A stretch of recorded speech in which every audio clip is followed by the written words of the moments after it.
आजकल बहुत सारे वर्ड्स, बहुत सारे टर्म्स रिलेशनशिप को लेके कॉमन है, जैसे कि ट्विन फ्लेम्स, सोलमेट्स। सोलमेट्स क्या होते हैं? ट्विन फ्लेम्स की बात हम बाद में करेंगे। सोलमेट्स क्या होते हैं?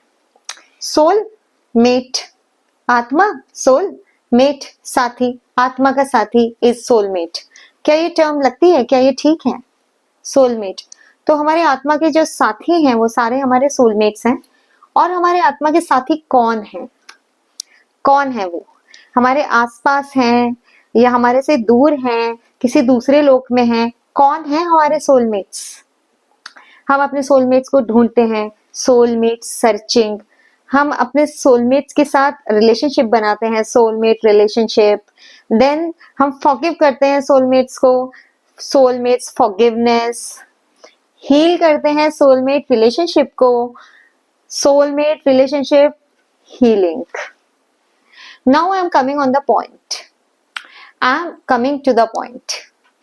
Soulmate relationship एक ऐसी relationship है जो past life से चली आ रही है। past life से ये relationship चलती आ रही है और ये आने वाले टाइम में भी चलती रहेगी। सोलमेट रिलेशनशिप कहीं अच्छी होती है, कहीं बुरी होती है, कहीं खुशी देके जाती है तो कहीं पेन देके जाती है। जहां खुशी दे रही है वहां तो कोई प्रॉब्लम ही नहीं है, जहां पेन दे रही है प्रॉब्लम तो वहां है। तो वो हमारे सोलमेट्स भी हैं, उनके साथ हमें रहना भी है और इस रिलेशनशिप में पेन भी है। तो ये रिलेशनशिप में पेन कहां से आया? ये डिसबैलेंस कहां से आया और क्यों आया और इसको ठीक कैसे करें? How to fix this balance. सबसे पहले हमें अपने आप को फॉरगिव करना होता है, उसके बाद सोलमेट्स को फॉरगिव करना होता है, रिलेशनशिप को ठीक करना होता है। ये तो सिर्फ एक पॉइंट है।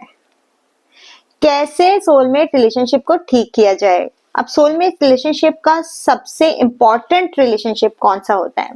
अमंग सो मेनी रिलेशनशिप्स, सारे ही जो रिलेशनशिप्स हैं वो बहुत ही इंपॉर्टेंट हैं, चाहे वो फ्रेंड्स हो, पेरेंट्स हो, सिबलिंग्स हो, भाई बहन हो, कोई भी हो सकते हैं या फिर गुरु शिष्य भी हो सकते हैं। But the thing is, husband wifes क्या सोलमेट्स होते हैं? हस्बैंड वाइफ को कहा जाता है लाइफ पार्टनर, वाइफ को कहा जाता है better half of the husband, अर्धांगिनी। Husband and wife it is kind of relationship की जिनके साथ आपको पूरी लाइफ गुजारनी है, जिनके साथ आपको एक घर बनाना है, जिनके साथ आपको जिंदगी भर रहना है, जिंदगी को प्लान करना है और खुशी खुशी जीना है। पर कुछ मैरिजेस इतनी ब्रोकन हैं, इतनी दुख भरी हैं कि उन मैरिजेस में रहना तक मुश्किल हो जाता है।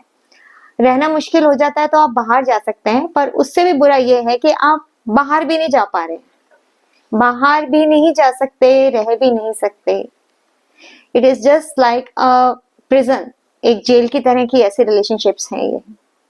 ऐसे रिलेशनशिप्स को कैसे हील कर सकते हैं हम?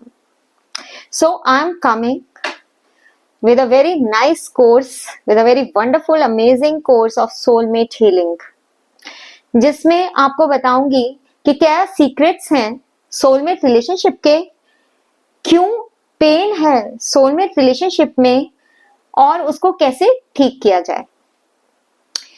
बहुत सारी चीजें डिस्कस होंगी, बहुत सारी प्रॉब्लम्स डिस्कस होंगी और उन प्रॉब्लम्स के सॉल्यूशंस भी डिस्कस होंगे। क्या डीप में जाके हम कर्मा को क्लीन कर सकते हैं, किसी को फॉरगिव कर सकते हैं, अपना पुराना कर्मा को डार्क से वाइट कर सकते हैं। बहुत सारी चीजें हैं रिलेशनशिप्स में जो प्रॉब्लम क्रिएट करती हैं। अगर आप चाहते हो अपने सोलमेट रिलेशनशिप को इम्प्रूव करना और अगर वो by God's grace already improved है तो उसको एक और अपर ब्यूटीफुल लेवल पे, मोर ब्यूटीफुल लेवल पे लेके जाना, then join my course soon. Link में मेरा नंबर दिया गया है, उस पे आप मुझे मैसेज कर सकते हैं। जो भी कोई कोर्स करना चाहते हैं, they can message me. So have a nice time.